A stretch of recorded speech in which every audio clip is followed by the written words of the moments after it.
अगर कभी आपके शहर पर न्यूक्लियर अटैक हो गया तो आप क्या करेंगे? सोचिए, एक पल में सब कुछ खत्म हो सकता है। घर, लोग, सपने, सब राख में बदल सकता है। लेकिन क्या वाकई आप कुछ कर सकते हैं ताकि जिंदा बच सकें?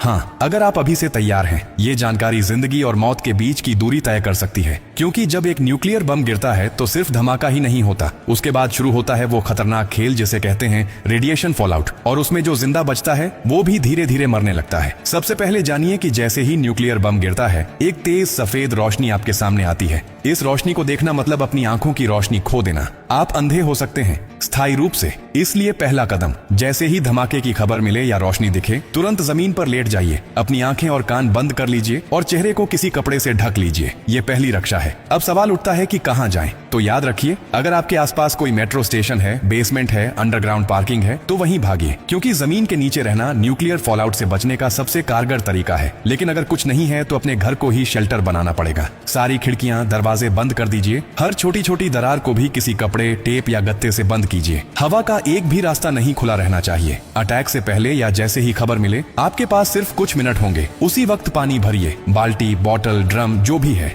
याद रखिए, अटैक के बाद पानी में रेडिएशन मिल सकता है। नल से पानी बिल्कुल मत पीजिए, इसीलिए पहले से स्टोर किया हुआ पानी ही जिंदगी बचाएगा। खाने के लिए ड्राई फूड रखें, बिस्किट, ड्राई फ्रूट्स, पैकेज्ड खाना जो बिना पकाए खाया जा सके। अगर गलती से आप बाहर थे और रेडिएशन में एक्सपोज हो गए तो जैसे ही अंदर आए, कपड़े उतारिए, उन्हें एक पॉलीथिन में बंद कर दीजिए और खुद को साबुन और स्टोर किए हुए पानी से अच्छे से धोइए। याद रहे, नल का पानी नहीं, सिर्फ स्टोर किया हुआ पानी इस्तेमाल करना है। न्यूक्लियर ब्लास्ट के बाद सबसे खतरनाक समय होता है पहला 24 घंटा। इस दौरान बाहर जाना मतलब मौत को बुलावा देना। इसीलिए 24 घंटे अपने शेल्टर से बाहर बिल्कुल मत निकलिए। अगर सरकार की तरफ से संपर्क हो जाए तो निर्देशों का पालन कीजिए। लेकिन अगर कोई सूचना नहीं मिले तो कम से कम 72 घंटे तक बाहर मत निकलिए। 3 दिन, सिर्फ 3 दिन अगर आपने सही तरीके से बिता लिए तो जान बच सकती है। और हाँ, टेक्नोलॉजी की भी तैयारी कर लीजिए। न्यूक्लियर अटैक के बाद एक इलेक्ट्रोमैग्नेटिक पल्स EMP उठती है जो आपके मोबाइल, लैपटॉप, इलेक्ट्रॉनिक चीजें सब खराब कर सकती है। इसलिए एक पुराना एंड्रॉइड फोन, एक पावर बैंक और एक वॉकी टॉकी को एल्यूमिनियम फॉइल में लपेटकर किसी स्टील बॉक्स में रखें। ये आपको बाकी दुनिया से संपर्क में रखेगा।